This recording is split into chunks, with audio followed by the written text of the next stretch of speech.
Coronavirus. 88 cas à Madagascar.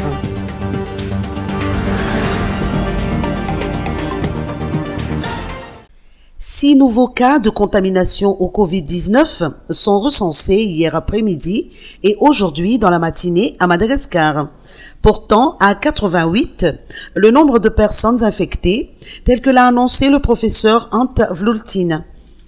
Il s'agit de 54 cas importés et de 34 cas contacts. De ces 88 cas, un patient souffre actuellement de difficultés respiratoires aiguës. Une bonne nouvelle en cette semaine sainte cependant, 5 nouveaux patients contaminés ont recouvré la santé, portant le nombre des guéris à 7 personnes. 2 de ces patients guéris ont été hospitalisés à Nusiala, 2 à Ndutapenaka et un autre à la polyclinique Ivato. Pour en revenir aux 6 nouveaux cas, il s'agit de 4 hommes et de 2 femmes. 3 ont été dépistés à Toamasna et les 3 autres à Antananarivo. Ces personnes sont admises à l'hôpital. Dans le cadre de la lutte contre la propagation du coronavirus, le professeur Ant Vlultin n'a de cesse de rappeler les gestes barrières, comme le lavage régulier des mains à l'eau propre et au savon, tousser ou éternuer dans le creux du coude, respecter la distance d'1 mètre entre les individus. Lorsqu'on doit sortir de la maison, il est impératif de désinfecter tous les accessoires sur soi avant de rentrer à la maison. Facture Jirama. La possibilité de report de paiement est maintenue.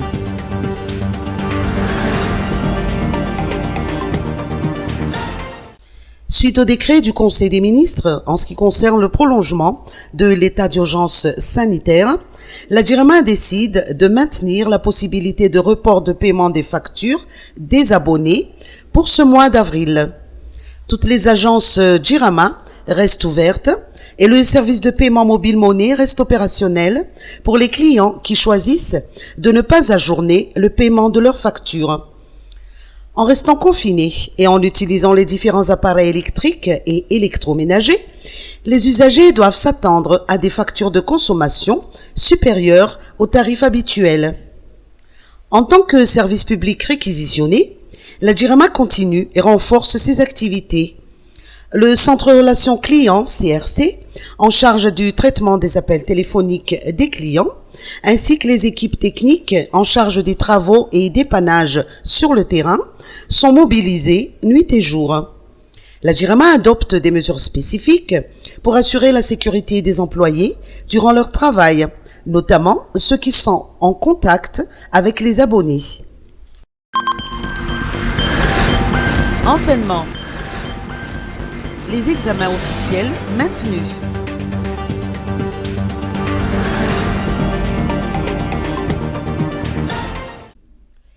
Pas d'année blanche cette année.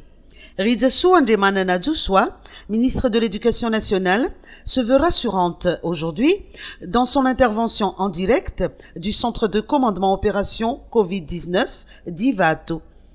Les différents examens officiels seront maintenus. Pour commencer, les délais d'inscription à ces examens seront prolongés. Des crânes ou cours de remise à niveau seront organisés, toujours d'après le ministre. Pour l'enseignement en général, des émissions télévisées et radiophoniques seront diffusées sur les chaînes et ondes nationales à partir de demain. Ces émissions pédagogiques seront intéressantes, enrichissantes et ludiques, fait savoir le ministre. Par ailleurs, des ressources numériques seront mises à la disposition des élèves sur Internet et sur le site du ministère. Le ministère de l'Éducation nationale a également prévu des mesures d'accompagnement pour aider les élèves et soutenir les parents en cette période de crise sanitaire et sociale. Des cahiers d'exercice seront bientôt distribués au niveau de chaque Cisco. Le ministre Ridzasu Andjemana Djoussoua invite les enseignants à collaborer afin d'assurer la qualité de l'enseignement des élèves pendant et surtout après ce confinement. Elle a également assuré que le cas des enseignants FRAM sera examiné de près par le ministère. Regroupement familial. Vivement chez soi.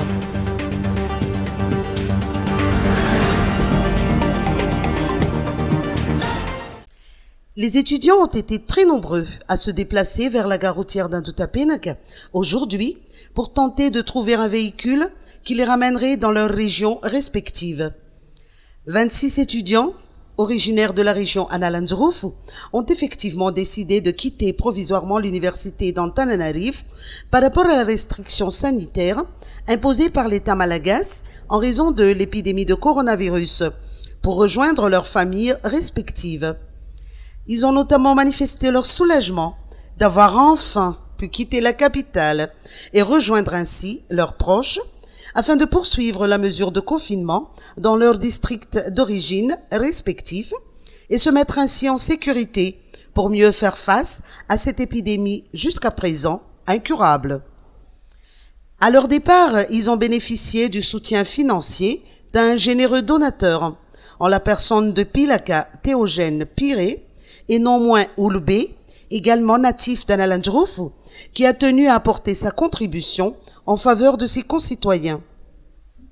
Ils ont également reçu comme consigne de transmettre les gestes basiques susceptibles de sauver des vies et destinés à prévenir la transmission du Covid-19. Taxi Brousse. Nouvelle organisation.